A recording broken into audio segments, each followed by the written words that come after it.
विनाशी राज्यों का अविनाशी संघ इसलिए कहा जा सकता है कि कोई भी राज्य अगर विनाश की सोचे तो केंद्र को इतना शक्तिशाली बना दिया गया है कि वो उस विनाश को, उस एक प्रकार से अलगाववादी सोच को क्या कर सकता है, उस सोच को जो है दबा सकता है अपनी शक्तियों के माध्यम से। इसलिए जो है केंद्र को जो है अधिक शक्तियां दी गई है। इसे केंद्रीय वर्चस्व वाला संघवाद भी कहा जाता है। इसलिए भारतीय संघवाद को केंद्रीय वर्चस्व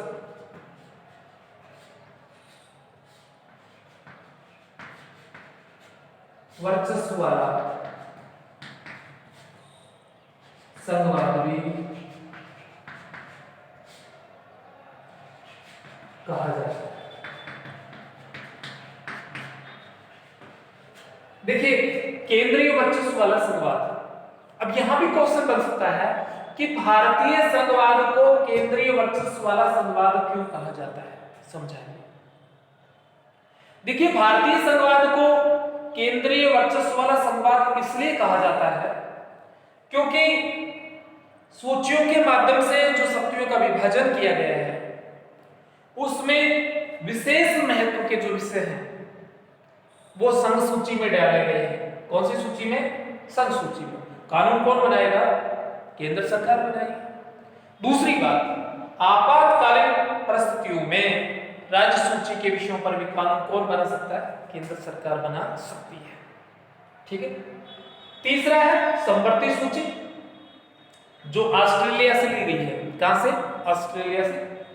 संवर्ती सूची के विषयों पर कानून बनाने का अधिकार तो दोनों का है, यानी केंद्र सरकार और राज्य सरकार दोनों का है। लेकिन यदि एक ही विषय पर दोनों कानून बनाना चाहते हैं तो वहां केंद्र के द्वारा बनाए गए कानून ही मान्य होगा। अर्थात यहां भी केंद्र की स्थिति मजबूत है। तो ये सारी पढ़ी हमने शक्तियों का विभाजन, और शक्तियां किसके पक्ष में? केंद्र सरकार के पक्ष में। तो निसंकोच हम कह सकते हैं, निसंदेह हम कह सकते हैं कि भारत का संघवाद कैसा है? केंद्रीय वर्चस्व वाला संघवाद है। ठीक है। तो ये था कि भाई शासन शक्तियों का स्पष्ट विभाजन, समझ गए? सूचियों के माध्यम से कौन सी सूची में कितने विषय हैं ये समझ गए होंगे। ज्यादा पावरफुल किसको बनाया गया है? केंद्र को बनाया गया है। इसलिए क्या कहा जाता है? केंद्रीय वर्चस्व वाला संघवाद भी कहा जाता है, और विनाशी राज्यों का अविनाशी संघ भी कहा जाता है। किसको कहा जाता है?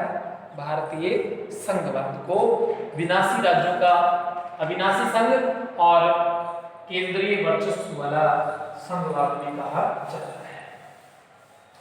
ये तो हमने पहला इसका जो है टॉपिक पढ़ा। अब उसके बाद हम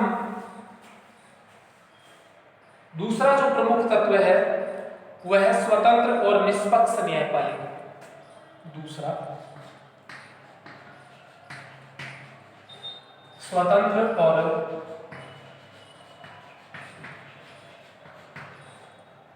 निष्पक्ष न्यायपालिका। देखिए स्वतंत्र और निष्पक्ष न्यायपालिका बताया गया कि किसी भी संघीय व्यवस्था के लिए, किसी भी संघीय व्यवस्था के लिए स्वतंत्र और निष्पक्ष न्यायपालिका का होना क्या है? वो आवश्यक है। क्योंकि न्यायपालिका निष्पक्ष और स्वतंत्र नहीं है तो वह संघीय व्यवस्था जो है वो ठीक प्रकार से कार्य नहीं कर पाएगी। मान लो सूचियों के माध्यम से तो विषयों का विभाजन कर दिया गया है, लेकिन केंद्र सरकार या राज्य सरकार दूसरे के विषय में, कोई भी सरकार अतिक्रमण करे, हस्तक्षेप करे तो रोकने का काम न्यायपालिका करती है कि कौन सी सरकार है वो सही नहीं कर रही है, कौन सी सरकार किसके कार्यों में हस्तक्षेप कर रही है, वो सब न्यायपालिका जो है ये बता सकती है। और न्यायपालिका भी कौन सी स्थिति में, जब वह स्वतंत्र रहेगी और निष्पक्षता से निर्णय कर पाएगी तब ऐसा हो पाएगा। देखिए न्यायपालिका ने केंद्र व राज्यों के बीच संवैधानिक स्थिति को स्पष्ट कर संघीय ढांचे की जो व्यवस्था है उसकी रक्षा करने का काम किया है। अब बात यह है कि संवैधानिक स्थिति को स्पष्ट कैसे करती है? न्यायपालिका संवैधानिक स्थिति को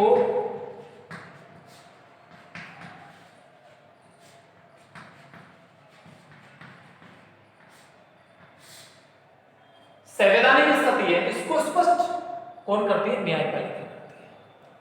और क्या करती है? इस ढांचे की रक्षा करती है। संघीय ढांचे की क्या करती है? रक्षा करती है। समझना होगा कैसे करती है। यह शब्द आया संवैधानिक।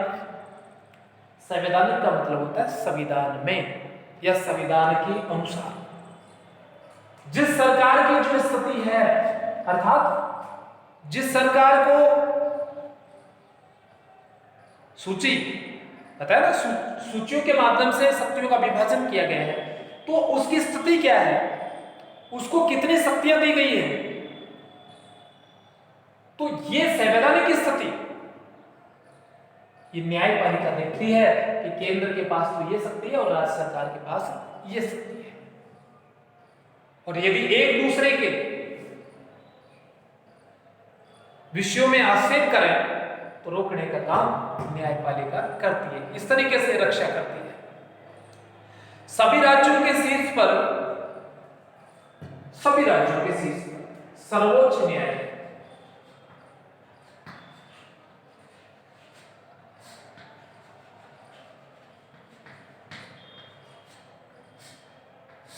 सर्वोच्च न्यायालय को स्थापित किया है।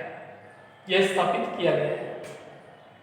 देखिए, राज्यों में उच्च न्यायालय होता है, और उच्च न्यायालय जो होता है, ये सारे न्यायालय जितने भी होते हैं जो राज्यों में होते हैं, एक राज्य में एक उच्च न्यायालय में होता है, कई छोटे राज्य दो को मिलाकर भी एक उच्च न्यायालय का गठन किया गया है, जैसे एग्जाम्पल पंजाब और हरियाणा।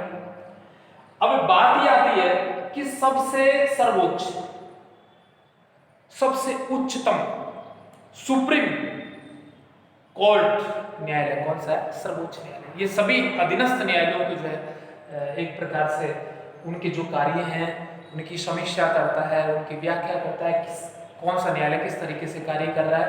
कहीं ऐसा तो नहीं है कि वो न्यायालय न्याय नहीं कर रहा है, अर्थात किसी दूसरे के कार्य में जो है वो हस्तक्षेप कर रहा है, वो मामला है वो सुप्रीम कोर्ट में जो है जाने के योग्य है, कहीं उच्च न्यायालय तो उसका फैसला नहीं कर रहा है, या और जो भी होता है राज्यों से संबंधित, तो सब पर सर्वोच्च न्यायालय, सबसे बड़ी अदालत देश की, वो ये है सर्वोच्च न्यायालय, सुप्रीम है, सबसे बड़े जो है पावरफुल है। तो ये स्वतंत्र और निष्पक्ष न्यायपालिका का होना आवश्यक है, क्योंकि संवैधानिक स्थिति को स्पष्ट करना, संघीय ढांचे की रक्षा करना, और सभी राज्यों के शीर्ष पर कौन सी न्यायालय को स्थापित किया गया है? सर्वोच्च न्यायालय। अब उसके बाद है संविधान की सर्वोच्च।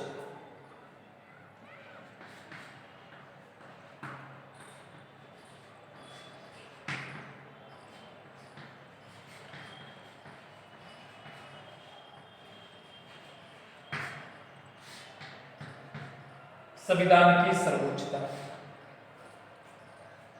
देखिए, केंद्र और राज्य दोनों को शक्तियां कहां से प्राप्त होती हैं? संविधान से। केंद्र और राज्य दोनों शक्तियां कहां से प्राप्त करते हैं? संविधान से करते हैं।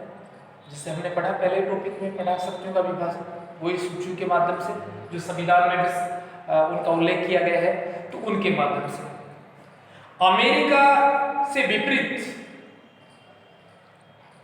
यानी बात यह आती है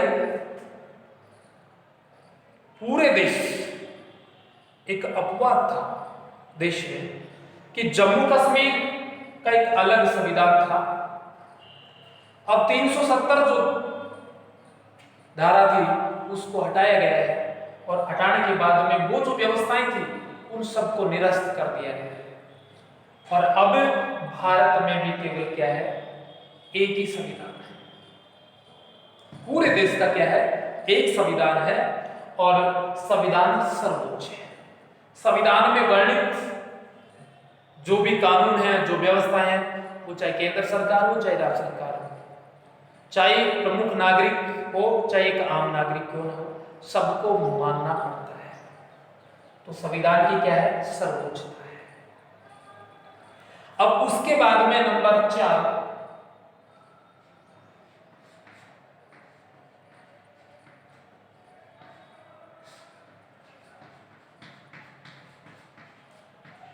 एकल नागरिकता।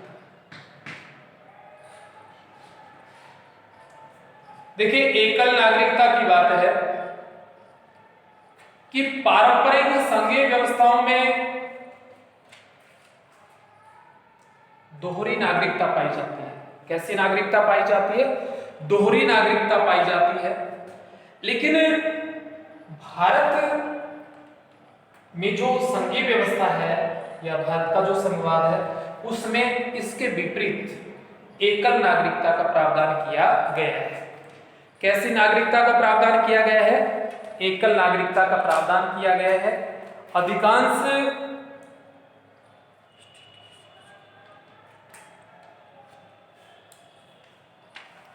अधिकांश राज्यों में जो है वो दोहरी नागरिकता का जो है वो प्रावधान है।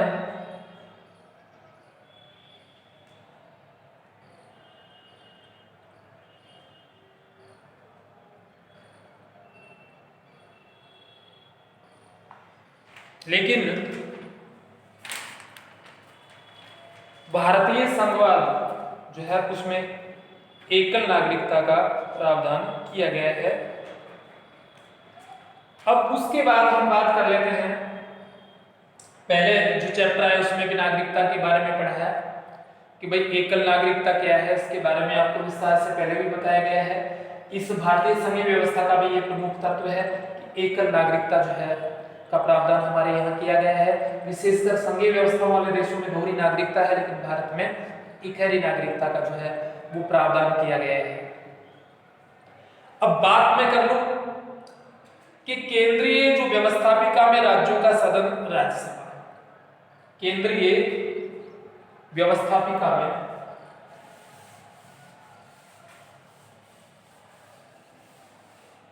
पांचवा जो प्रमुख तत्व है कि केंद्रीय व्यवस्थापिका में राज्यों का सदन राज्यसभा।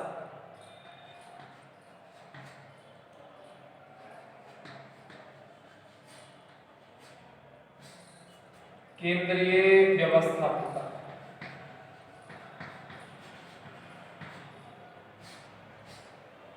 केंद्रीय व्यवस्थापिका में राज्यों का सदन।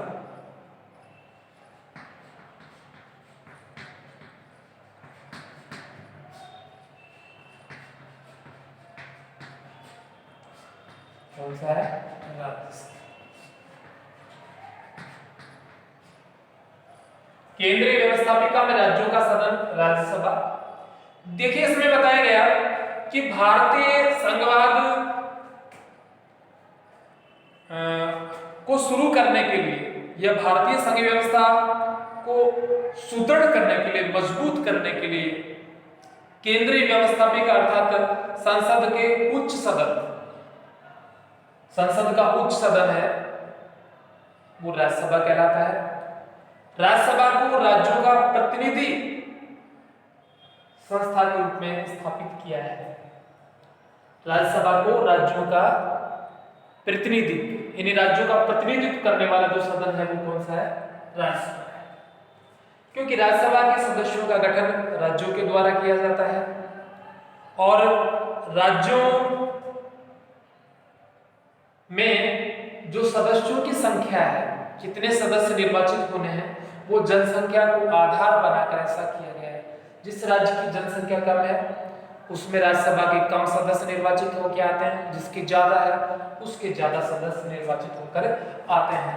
तो इस तरीके से राज्यों का प्रतिनिधि संस्था के रूप में राज्यसभा को स्थापित किया गया है। और प्रतिनिधित्व का आधार क्या बताया, जनसंख्या। क्या बताया भाई, जनसंख्या। जनसंख्या को आधार बनाया गया है कि जिस राज्य की मैंने बताया अधिक जनसंख्या होगी उसके सदस्य ज्यादा निर्वाचित होकर आएंगे। तो ये था। अब उसके बाद में छठा इसका है भारतीय संघीय व्यवस्था का प्रमुख तत्व है, उसमें राज्यपाल।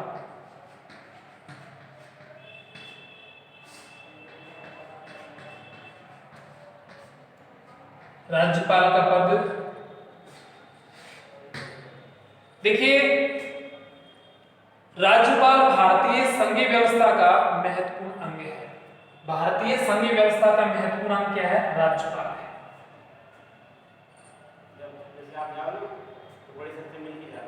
भारतीय संघीय व्यवस्था का महत्वपूर्ण पद है वो राज्यपाल है, और ये राज्यों में केंद्र के प्रतिनिधि के रूप में, ये राज्यों में केंद्र के प्रतिनिधि के रूप में कार्य करता है।